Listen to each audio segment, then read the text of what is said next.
destructive force, right? And who has the luxury of knowing terrorists?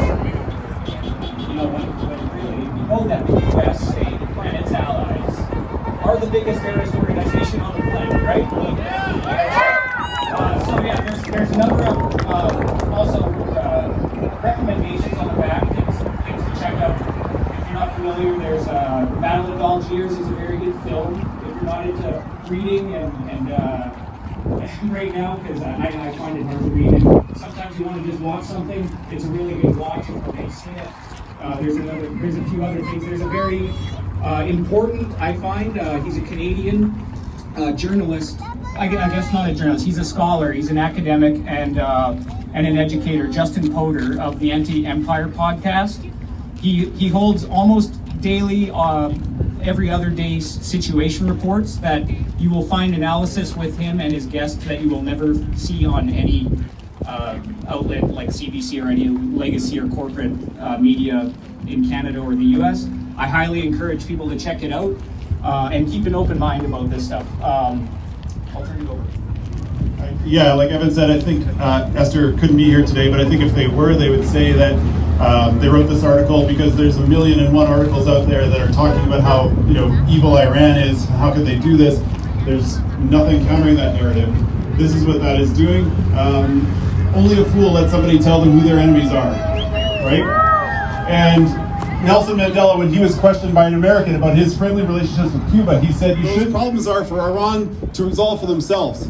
We don't interfere. We don't ascribe Western values onto other countries.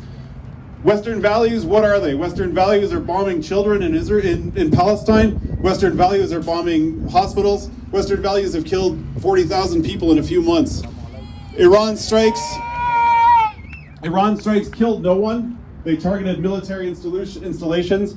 Despite problems in that country, we still uphold resistance to the occupier, to Israel. And this piece, I think, read it, internalize it, share it with your friends, and never back down. Free, free Palestine! Free, free Palestine! Free, free Palestine! From the river to the sea! Palestine will be free! From the sea to the river! Palestine will be Fellas, I promise. I think I promise. Anyways, how are you guys? Good? Good? Thank you for the turnout. I know it's unexpected, the weather became colder, but hey, that's life. Anyways, today I wanted to add up on what Darren said. I did not hear everything that they said, but they were talking about Iran, if I'm not wrong, right? Yeah?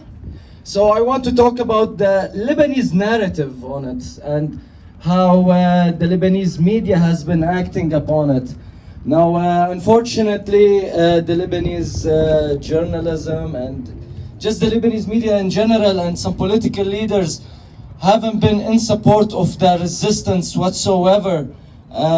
When the first two journalists were killed in Lebanon, I think her name was Sarah Omar, if I'm not wrong, and I forgot the other journalist's name. May they rest in peace. We'd never serve other agendas, Israeli agendas in this case. And they love to paint the narrative of the resistance as the narrative of that we teach death. We teach policy of death, that our lives are worthless. No, they aren't. Our lives are worthful.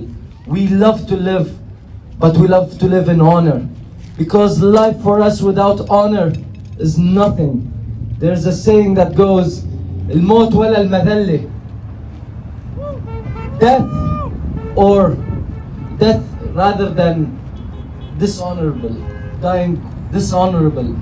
So we have meant to protect us. So people are gonna come and tell me, hey, why aren't you